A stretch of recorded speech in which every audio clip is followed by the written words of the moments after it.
Меѓународен ден на трудот, меѓународен празник кој се празнува на 1 мај и е посветен на борбата за зачувување и унапредување на правата на работниците. Овој празник се одбележува на 1 мај во знак на почит кон жртвите на штрајкот што се одржал од 1 до 4 мај 1886. Во Чикаго.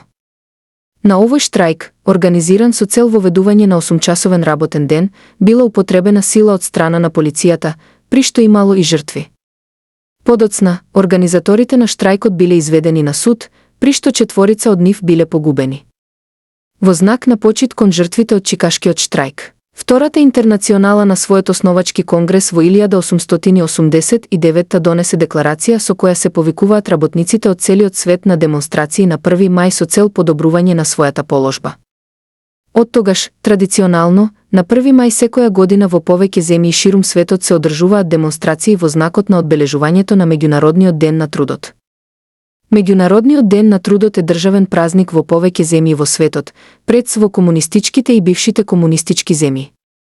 И во Република Македонија, Меѓународниот ден на трудот има статус на празник.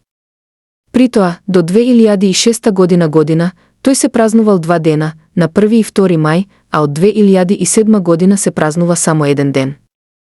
Во Македонија, празникот вообичаено не се одбележува политички и, наместо тоа, се користи како ден за екскурзии во природата.